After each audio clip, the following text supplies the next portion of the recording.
Hello, everybody. Welcome to the Welsh Republic podcast, episode 90 today. And I am here with my guest, FullMetal Magdalene. How are you doing today, FullMetal Magdalene?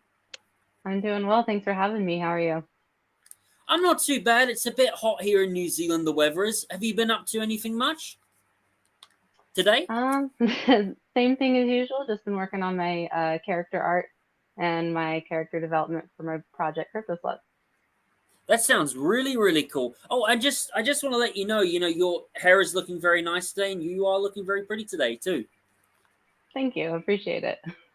You know, anything else you've been up to besides that? Like, been out for a walk or... No.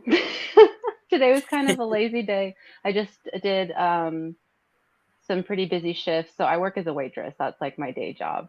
And so I worked the last few days and they were pretty busy. So I was just taking today easy. No, or does it get very busy where you're at, where in the waitress job? Yeah. And You know, most places here in Las Vegas because of the high count of I, tourists and everybody I going out can all the definitely time. imagine. How was it when during the COVID pandemic, in your work, was it very difficult to deal with that? Yes, definitely. I really started working on my artwork a lot more when that happened because I was worried it wasn't even going to really be like an option for a job anymore. Um, Luckily, things have changed, so I'm able to still work it. But yeah, for a while there, I was just out of work in general because everything was closed, and then it was a headache coming back to work because you had so many not no contact rules. So a lot of the restaurants were going to more like counter service, which was eliminating the whole waitressing aspect really. So you more so like just took people's orders and then they kind of came up to the counter to grab their own food. In California, with the rules of like the mask mandates, especially in like the business area, in like the food and beverage, how strict was it compared to like other states during the lockdowns and COVID? Well, I personally was in Denver at the time. So, and it was really strict in Denver. Fair enough. What made you want to move from Denver to Las Vegas? Well, I had been in Vegas previously, so I've traveled quite a bit since I graduated high school. So I lived in Vegas, and then I went to Denver just to check it out. They had something called an art gym, which I hadn't seen anything else of its kind, but it was a place where they had bought like metalworking equipment. They had a lot of digital art stuff, printmaking, so things that are too expensive for just a working artist, but you could go there and use the equipment. So I went out there and I just got a job out there as a waitress because that's kind of the cool thing about that type of work is any major city, you can usually get a position. And so I was out there kind of trying to get involved in the art scene when COVID hit. Mm-hmm. And then everything got really strict with the rules. Um, and I missed Vegas. I missed the weather. So I ended up coming back about a year later. What's your favorite tourist area to go in Las Vegas? Um, Usually us locals will go to Fremont Street, so it's considered old Las Vegas. But it's like the more affordable version of the strip. Mm-hmm. Fair enough.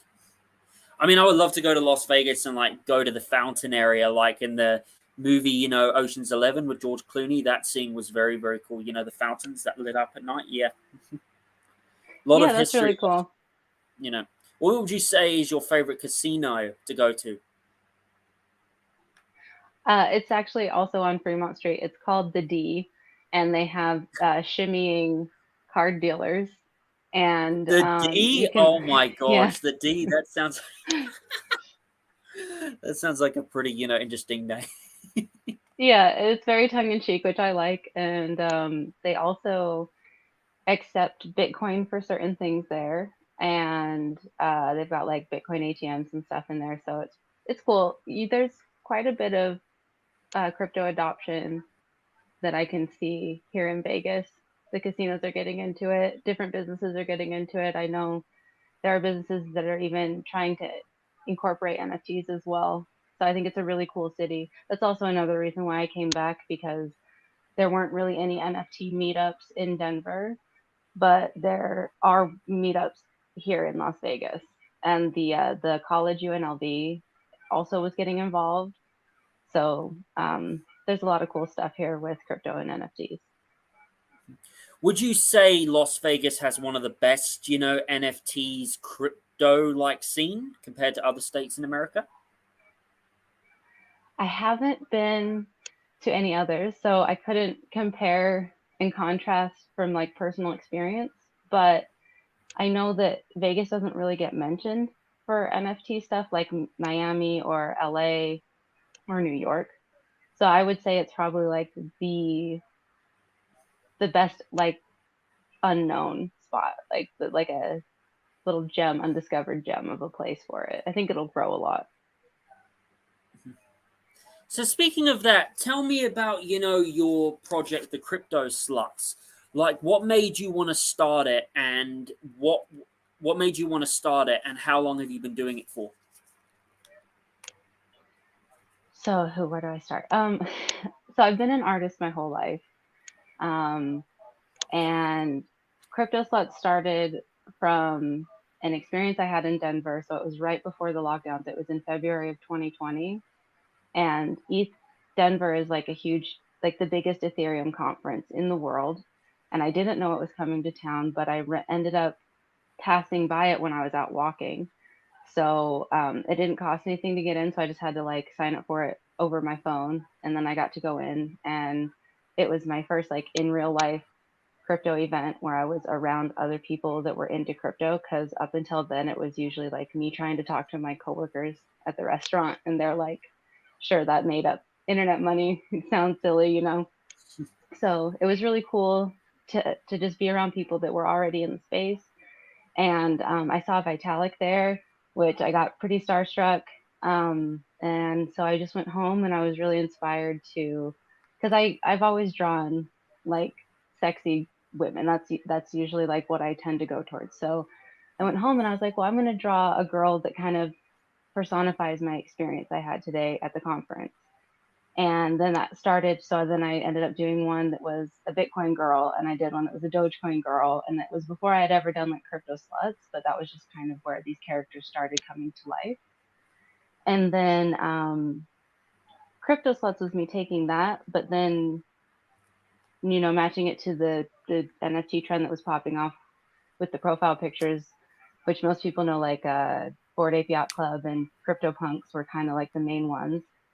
Um, so I was looking at it and I was like, well, this seems like a cool way that I could start a project and fund some money to kind of push these characters and push me to develop them and develop more, because I didn't really have like a direction. I was going in with NFTs. I was just kind of making one of one pieces when I felt like it. So, yeah, I just decided to try it out. And then I was lucky enough to have a crypto influencer who I had done some work for. I don't know if you know Chico Crypto. Maybe I've heard of him. Hmm. Yeah, he has a pretty good cult following. I think he's great. I've been watching him for a long time, and so I had done some commissions for him, and I reached out to him with my project idea, and I was like, if you don't mind helping me get the word out, I'd love to do a giveaway for your audience. So I ended up he's got a platform called Blockchain Leaks. So I did a Blockchain Leak slut that was like him as a girl. And then I did 111 editions of it that I gave out to his audience who came and showed support and helped share, the announcement of the release and everything. And I'm really grateful for that because I wouldn't have had really any relevancy in the space without him. So I'm really grateful. What would you say out of all the characters that you've created on Crypto Sluts and like all the artwork you've done for it?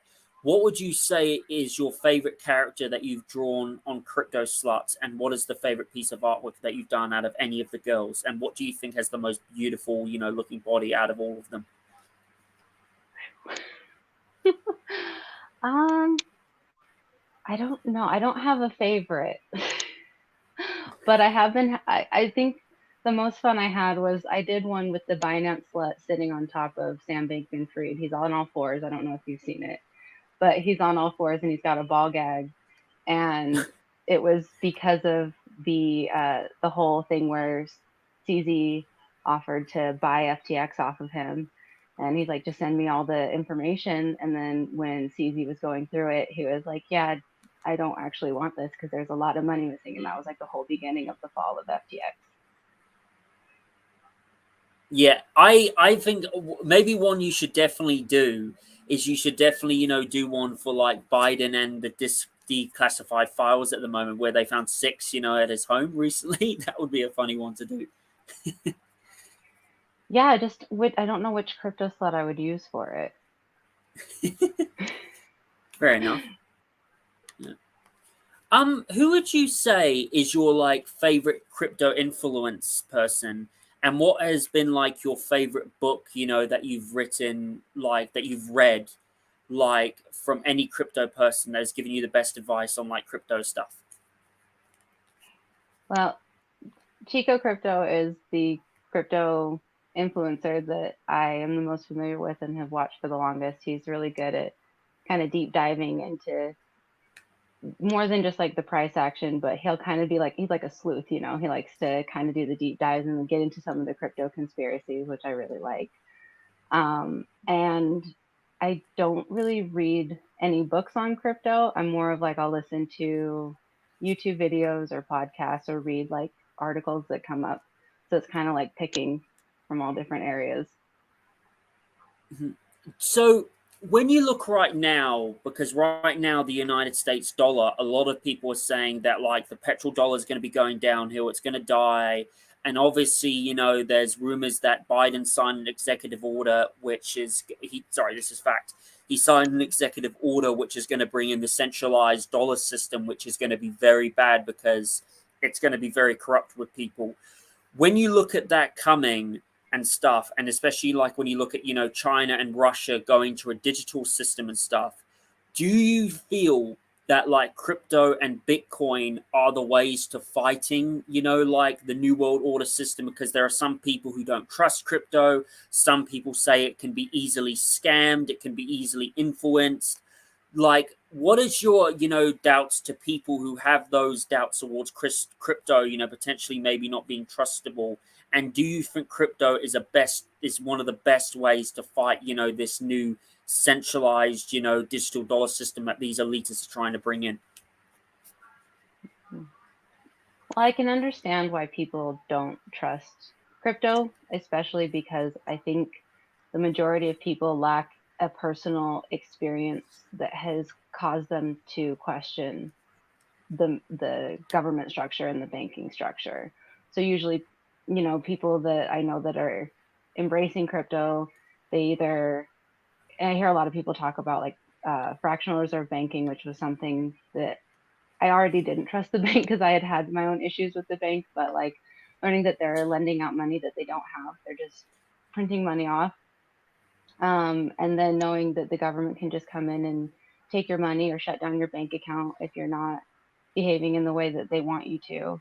Um, so that's usually what I hear when people are talking about why they are interested in like the movement of crypto. So, and then a lot of people, a lot of the stories that are being promoted by the mainstream media are about all these scams that are 100% happening in the crypto space.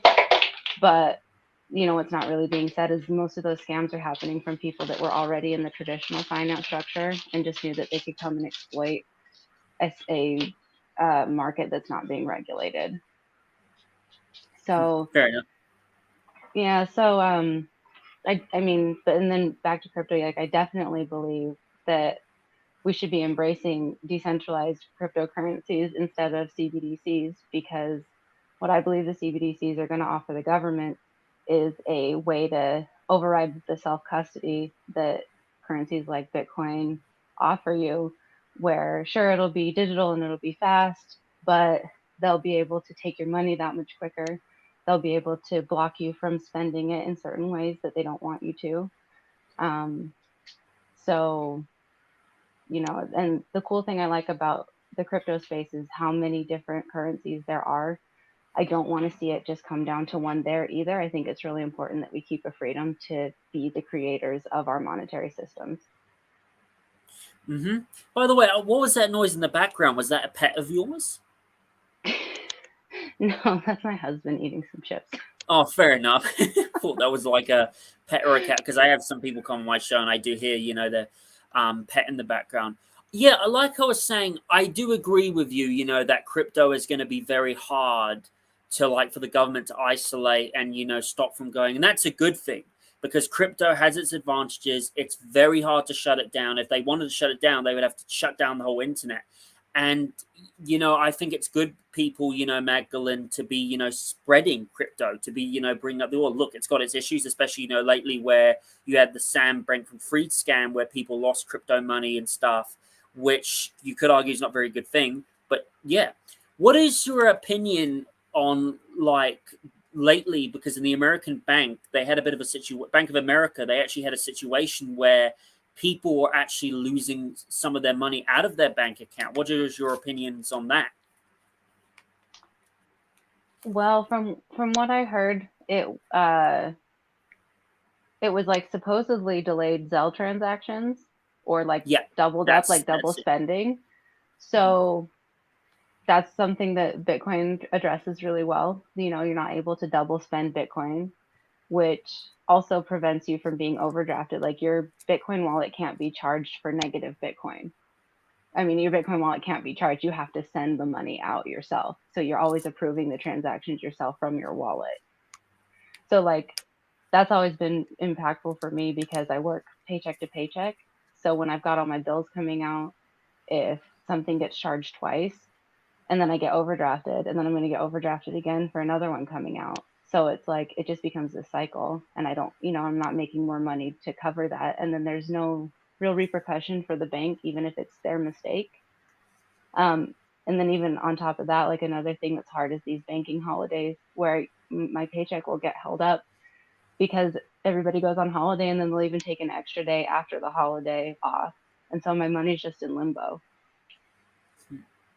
Wow. So has crypto like really helped you, deal with that situation? Because I was talking to someone last night and they told me like in some Western countries, like a lot of Western countries, you can only like take out a limit of $10,000. Like, question from me, when you look at like crypto and stuff, so for instance, in the banking system, normal citizens like you and me, we can't just go into the bank and take out $1,000. Like there's a limit we can take out. But with crypto, like, can you like with crypto, does it enable you to like get whatever money you want straight away?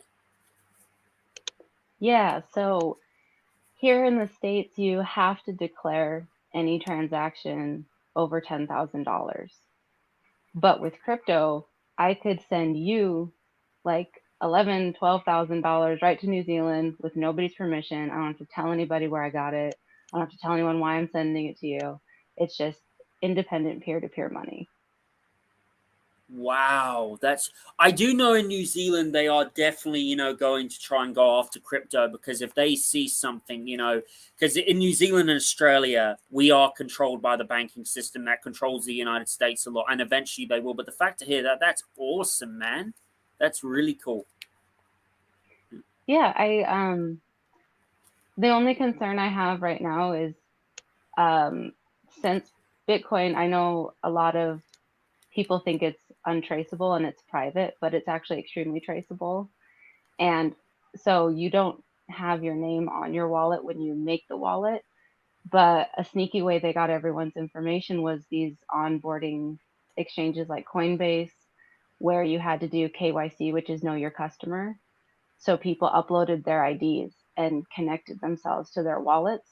And so I may be able to send you the money, but if I did KYC, then there is a way for the government to see that I sent the money. So that is one of the things that I am concerned about. However, what's cool is there are cryptos who see that, like I can like Monero, Zcash, and Pirate Chain are the first three that come to mind that are focused on privacy. Fair enough. So That I mean, when I heard the other day from this person I was talking to that you have a limit of taking out money from the bank. It's just insanity. Well, these other rich billionaires, like especially from the World Economic Forum, can take out like billions and millions of dollars. Like when you first found that out, like so Magdalene, when you like were studying obviously about the Fed and studying finances, when you as a young person, like a lot of young people are, when you first find out like how the banking system worked and like knowing the fact that you can have a limit of how much money you can take out, was that like when you how did you feel when you first found that out, knowing that a lot of the education we've had in the last 20 years been growing up designed us to be basically in high school designed us to be puppet to the state rather than be our own person. When you first discovered that, how did you feel, and was that really the thing that led you on the road to crypto? Yeah, it was. I mean, it was definitely something that helped me embrace Bitcoin without too much thought. Um, and as with anything where I notice that the state is controlling my behavior or trying to put limitations on simple things that I'm doing with my own money, it's like just daily actions that I'm doing with my labor and my money are being controlled. It was just frustrating, is all. Um, so I didn't run right to Bitcoin. I had heard about Bitcoin on and off for a couple years before I kind of really started looking into my finances. And I had the same dismissive attitude as most people, where I was like, I don't get it. How, what's a Bitcoin? And I was like, it was still only like a couple $100s, but I thought like you had to buy a whole coin. And I was like, that's really expensive. I don't really understand what it is at all. So, what really got me into Bitcoin was the story about Ross Ulbright and how he ended up going to prison with like just to never get out, just because he was encouraging people to go and use a free market online.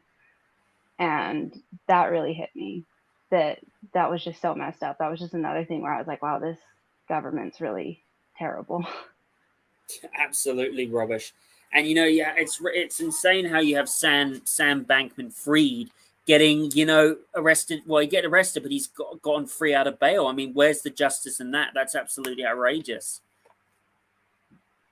I know. Um, so speaking of that, like with the crypto sluts, so you say that you're working on a story, like a Magna story. So tell me, how's the progress going on in that story? When are you planning to get it out? And what is the plot behind that storyline with the crypto sluts thing? Yeah, so something I didn't mention, kind of like behind the inspiration of Crypto Sluts, as well as me just kind of already doing the characters, was I noticed something that's really lacking in the crypto space is a good advertisement campaign. I think that that's something that the government really has over a lot of independent movements is visibility. They really know how to get one idea in front of the masses instead of, you know, any other narrative or any other alternative to them that may exist. So I was hoping by doing something really bright and fun and sexy that I would be able to hopefully grab the attention of people who aren't in crypto, and then they'd find out how it's related to crypto and it would pique their interest and maybe they'd stay and learn a little bit more. And so the storyline is also covering what I find to be the most important thing about crypto, which is to be the tool available to the people in as an alternative to the central bank digital currencies. So the Crypto Sluts manga is it's following the main character, which is the Bitcoin slut. And the first drawing I ever did of her, she's sitting in her bedroom. She's got her computer on, and so she's on the Silk Road. So this character uses the Silk Road to sell weed, and so and she's got like the free raw sticker on her computer, and she's got like a bunch of Bitcoin books on the back shelf, and an anonymous mask poster.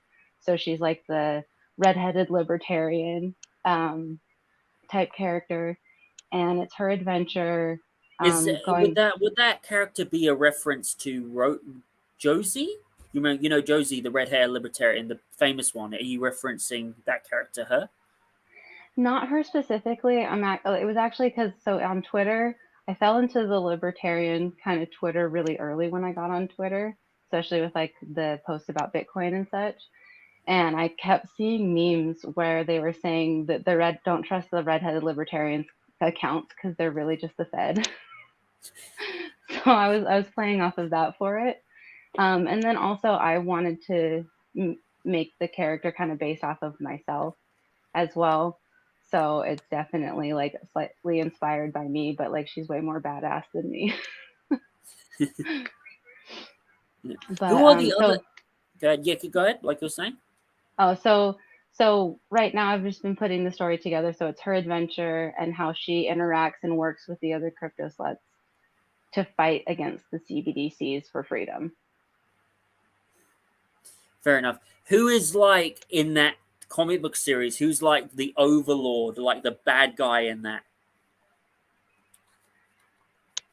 Well, the CBDCs are the bad guys, right? I'm thinking about doing like a CBDC slut, um, but I haven't really figured out how I'm going to work that in like all together. Right now, I've just been kind of working on the opening, and introducing the characters. So her connection to a lot of them is she like deals them weed, so that's how she knows the other girls. Fair enough.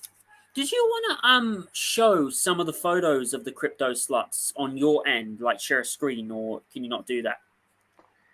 I don't know how to do that, but I do have my iPad. Would it Yeah, be? sure, Norris. You I can can. like Do you put it want on to my like? iPad.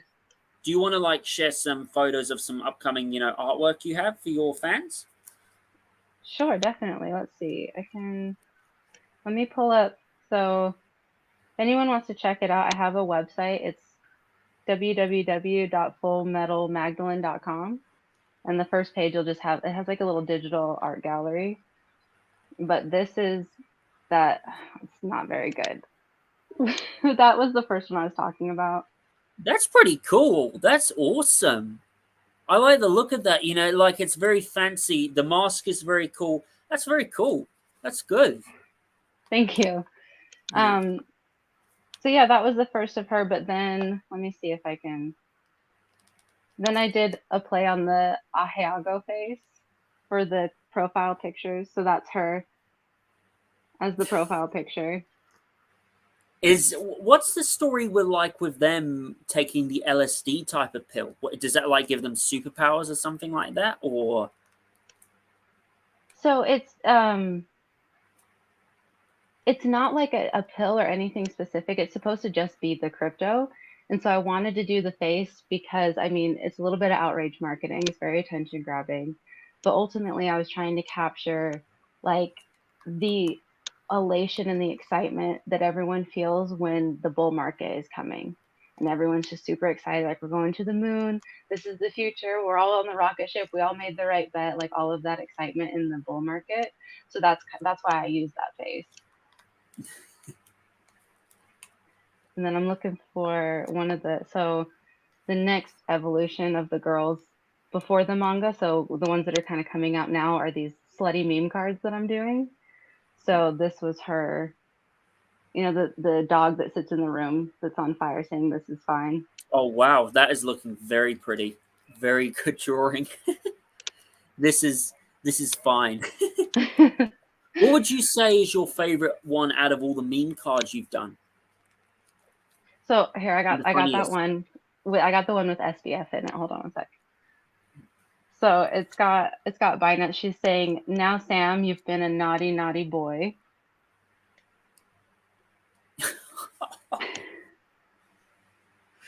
Oh my god! So that's Biden on the That's like the transgender Biden, or No, that's Sam Bankman-Fried from who's the FTX. girl? Who's the girl on the top? That's the Binance slut. So because of CZ Binance and his interaction with Sam Bankman-Fried and offering to buy FTX and then ending up coming out and letting everyone know that he had a bunch of money missing. So that's why it's the Binance slut.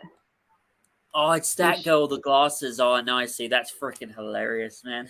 then I don't know if you heard, but he was it's also rumored that he was having like some pretty crazy sex parties out in his Bahamas mansion. Yep.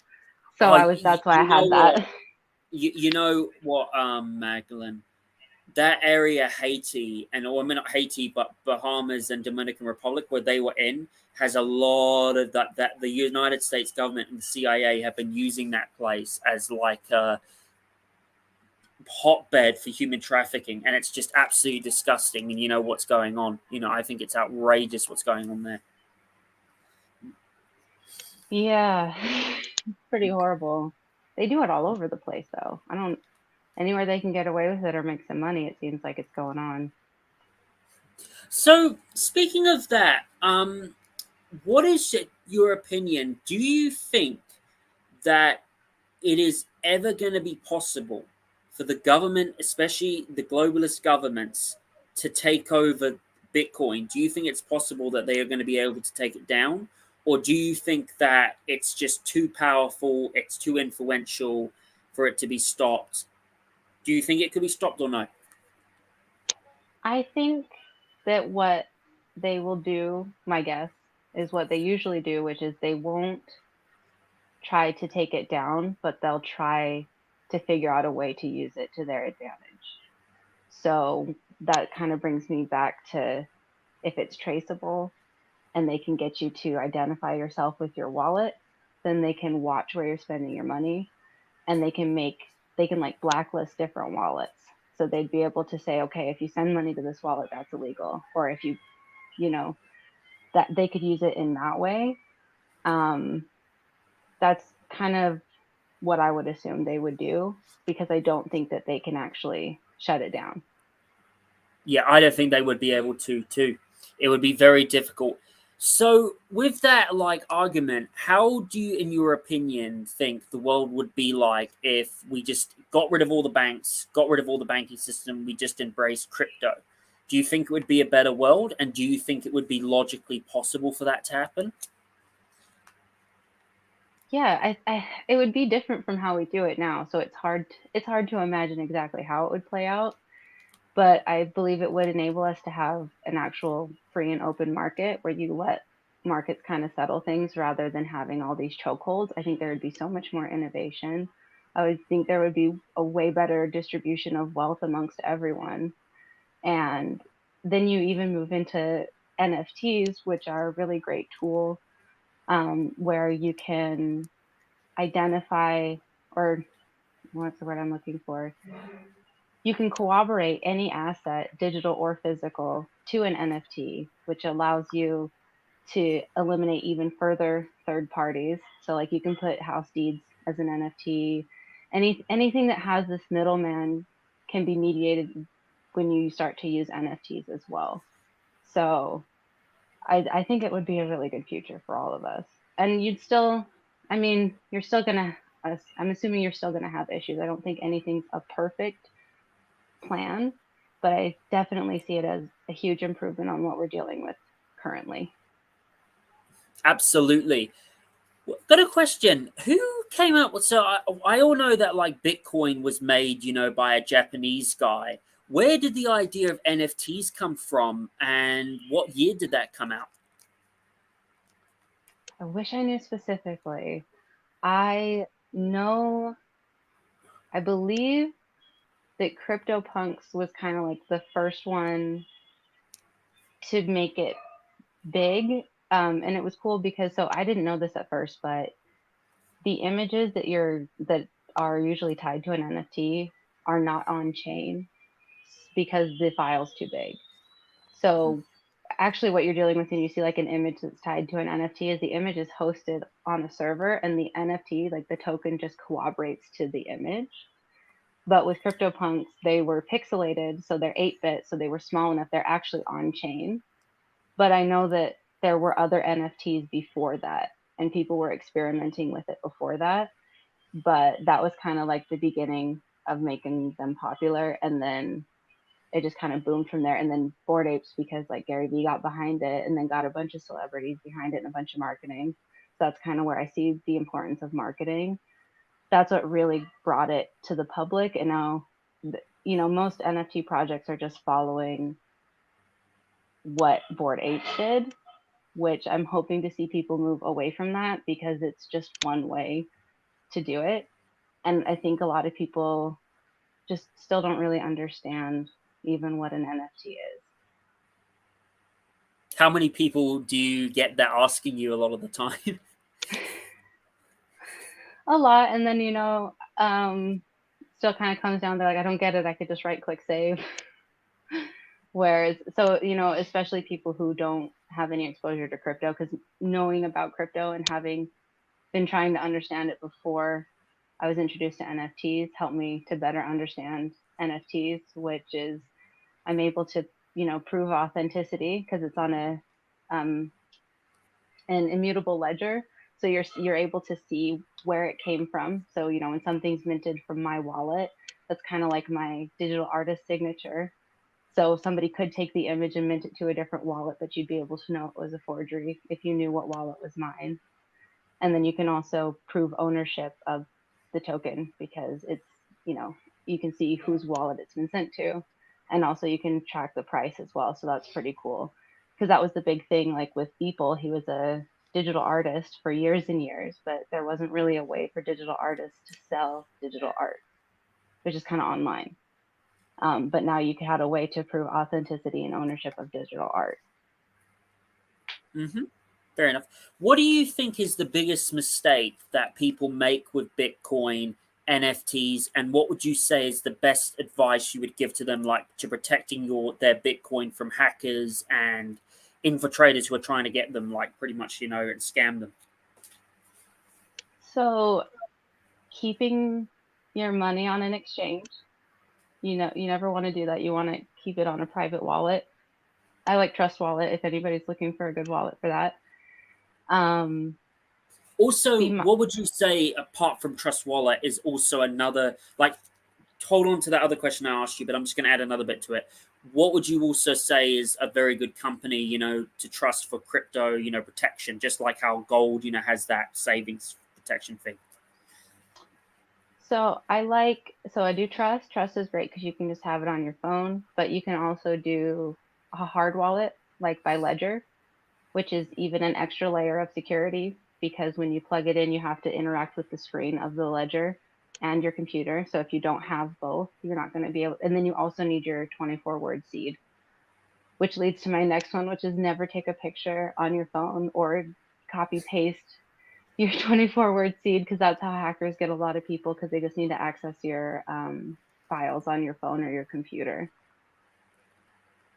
What would you say out of all your friends that you've known in like the crypto industry, what would you say would be the most, saddest story of like someone getting scammed, like from a crypto scam, and the biggest mistake that you've known someone in the crypto market that they've made from being scammed by people? I don't know anyone personally that's lost their stuff to a scam. But I saw some posts online that people have been robbed of like their apes when they were really high. And even today there was a post that came up, somebody who has a Twitter account that's been verified and they have like a golden ape, which is one of the most expensive bored apes. They got hacked and then they started sending out these posts saying that OpenSea had been hacked and that anyone who had engaged with the platform was at risk and that they needed to and he was sharing a link that was going to let you go in and take the permissions away, but it was just a scam to get you to connect your wallet and get it drained. So I do see those happen quite a bit.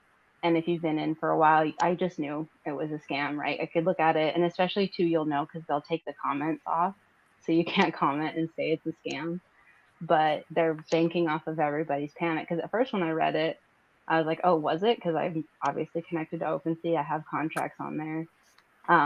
But it all just ended up being, total lie. So that's kind of how they'll get in is they'll hack accounts that people trust, or they'll impersonate content creators that people trust, and people that don't know better or new in the space will just get drained. One thing I've noticed, Magdalene, is that especially a lot of crypto people on the Instagram. I follow this website called Float. You've probably heard of Float, haven't you? Website Float.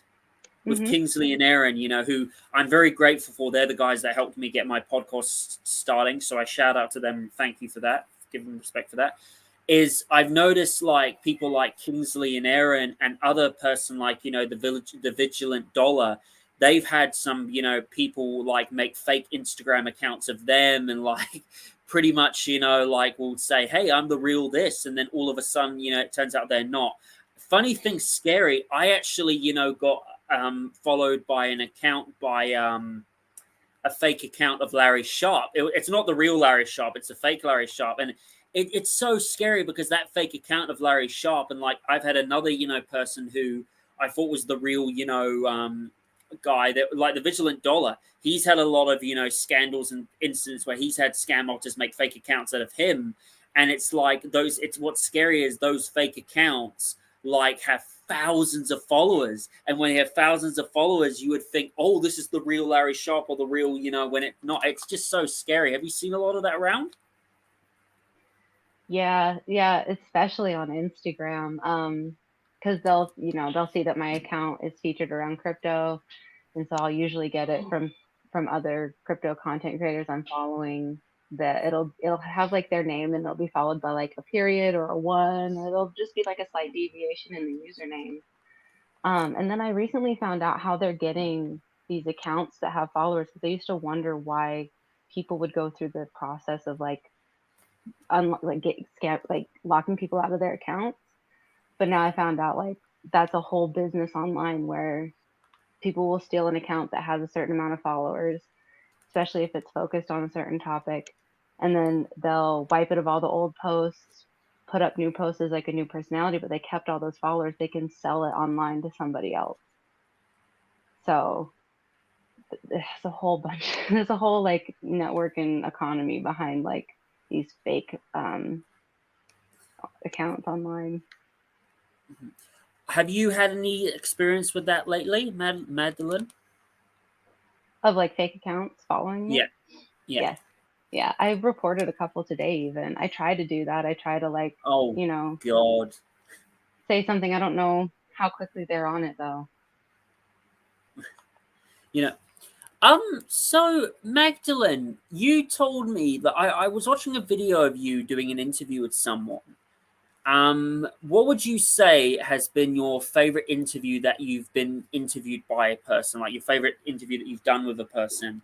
And what was this story with Jordan Peterson that you did?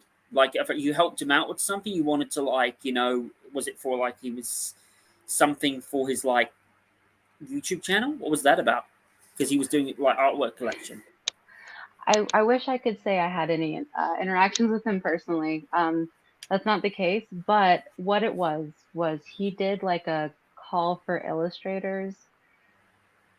I don't know if it was like right before the pandemic hit or right after. I think it was like in March or April of 2020. And he was getting ready to do his follow-up book for the 12 Rules of Life. And so he was like, well, I'm looking for an illustrator. And the illustration prompt was the Fool Tarot card. So what I did was I drew that and I applied for the job. I didn't get it, but it was cool because I actually he was kind of getting popular around the same time I was like looking into my finances and kind of trying to like get a direction in my life. And he had recommended this self-authoring exercise where you sit down and you're like, okay, here are my habits that I want to change, and I'm going to visualize like where I'll be in 5 years if I don't change them, and then I'm going to visualize like where I'm going to be in 5 years if I do change them. And that was actually really important for me. I know I did it just about 5 years ago, or no, not just about 5 years ago, not even 5 years ago, but it was part of kind of what inspired me to just start drawing every day. And I wanted to see where it would go. And I've actually seen tons of growth and success just from kind of sitting down and doing that exercise. So that was like why I was really excited when he was looking for an artist. And I still really like the piece. Let me see if I can find it. I can have it on here.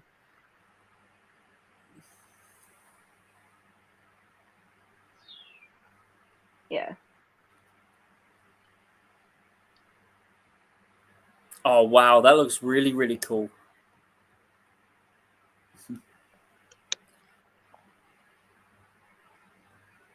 Um, so what is like the meaning behind tarot cards? Is that what it's called? Tarot cards. Yeah. Um, as far as I know about them, they kind of go in like the realm of like palm reading, I think, and just kind of stuff where you kind of come to the cards and you read them a certain way. They all have different symbology, and you can like ask questions, and then depending on how you read the cards, you're supposed to kind of gain some sort of like it's more on the esoteric. Um, but for the Fool card, it's supposed to represent kind of like that the leap of faith, like kind of moving forward in life, knowing that you don't know what's coming next, but still having. I'm probably butchering this. Anyone who knows tarot, they're like, "Oh, probably totally wrong." But what I understood was we're all kind of the fools in life, and but we're all pushing forward and to have you know hope and to be positive and have faith, and that's why um I think that was part of the reason why he was kind of starting with that card, is that's where he was like starting with the book. Hmm. I might What have would butchered you that. I don't know. What would you say when you were younger? Who was your favorite artist, and who was like the artist when you were younger that like sorry, when you were younger, who was your favorite artist? What was your favorite type of art to look at when you were younger? And what would you say was, the artist that like the art piece out of any art like in the world that really gave you hope in your life to show you to never give up and keep going? Well, as far as like traditional artists, I really found a lot of inspiration from, and I may say his last name wrong, but Roy Lichtenstein. He was a famous pop artist. And usually as a kid growing up, I didn't usually have like a lot of access to really good art supplies, but I always had like a pen and colored pencils, and that his style was really easy to create with like the really strong black lines and the bright colors. And you can see that now in the crypto sluts pretty strongly. And then more of like a musical and acting artist, my biggest like my favorite star was David Bowie, and I really always loved David Bowie and how weird he was. Right. And he was more of the inspiration where I felt like it was possible to be successful being yourself and being different. What was your favorite song of David Bowie? Um, shoot, oh man, I've always loved Fame. I love Ziggy Stardust. I love The Man Who Sold the World. Um, those are probably like those are the first three that came to mind. Those are probably my top three. He was Aladdin a Sane pretty. is good. What was that? Aladdin Sane. I've never, you know what? I've never really heard. I've listened to a lot of his stuff, but I've never really heard some of his average stuff. I might check it out today. Actually, you know, he's a cool Well, guy. David Bowie. He has a lot of cool movies, especially Pan Labyrinth. That was very awesome. yeah, I my mom recorded The Labyrinth for me on VHS when I was little, and I used to watch it all the time. And that's like what really got me. I didn't even know he was like a musical artist. I just knew him from that. And then I kind of like ended up getting into his music and stuff as I got older. What would you say, was your favorite scene in Pan Labyrinth? That movie. So in The Labyrinth, it's that scene where she goes Sorry, it's so the Labyrinth. I'm not. oh, I don't know why I said Pan Labyrinth. Sorry, that's my bad. that is a good movie though too. Yeah. Um so he steals her little brother that she didn't want to deal with anymore. She goes through all the issues to find him, and he's saying, "All right, you're going to stay here with me, right?" And then she finally realizes that all she had to say was like, "You have no power over me." And that and then it all just like starts crumbling down, and I think that that's a really powerful idea in general, to remind yourself like you are in charge of your destiny and your actions and your feelings and everything. And we're constantly being berated with this idea that like somebody should have control over us, but really we don't. Like they do if we give it to them. Nice. That's really good. So, for Metal Magdalene, what would you say is your what are you hoping to achieve from the crypto sluts? And where are, like, who would be your dream person to be interviewed by? So, with the crypto sluts, ultimately, I'm just hoping to encourage mass adoption of crypto, encourage people to get involved. You know, the space is only as strong as the people who are working on it. And to keep it decentralized, we need a lot of talent. We need a lot of eyes on it. Otherwise, it's just going to become more centralized projects and things, you know. So I definitely want to see a lot more people getting involved. And then just in general, connecting. It's been really cool connecting with people who see what I'm doing and appreciate it. And I used to be really nervous to share my art, to be honest.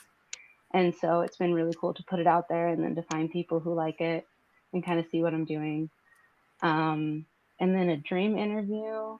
I mean, shoot, let's shoot for the moon, Joe Rogan. I think I'd really feel like I made it if I ever make it there. Um, but also, I really like, I don't know why they would interview me because I know it's not really their topic, but I really like the Dark Horse podcast. Heather Hying, I really look What up to her. podcast is that?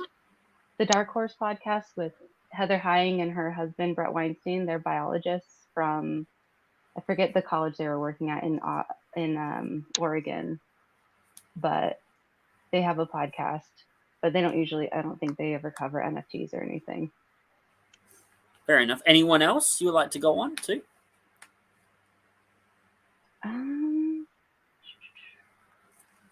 I think those, no, I don't know. I think those are the main ones. I Well, never really planned on going on a lot of podcasts because I'm always so nervous. But I've I been think you trying. should. I think you would be great going on a lot of them, you know? You'd be cool. Thank We you. enjoyed this Thank you. conversation. So before we finish up, Madeline, is there anything else you would like to say?